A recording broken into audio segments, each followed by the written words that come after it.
500 வந்தாலும் செயல் வெற்றி ஆக்கி தரும் தாராள குணம் கொண்டவன் நீ வலை வீசும் அறிவுக்கு தொலைவானவானாகி மாறாது அருள் செய்பவன் தீராத காதலோடு திருவடியை தொழுபவர்க்கு திரவியமே தருகின்றவன் நீ தாராள உள்ளமோடு தவக்கோலம் கொண்டு பெறும் தார்மீக பொருள் தந்தவன் தார்மீக பொருள் தந்தவன் ஆறுபடை வீடும் அருள் வழங்கும் முருகா அருகே நீ ஓடோடிவா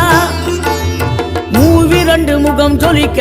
2 கரங்களுடன் ஆதரவு தரவோ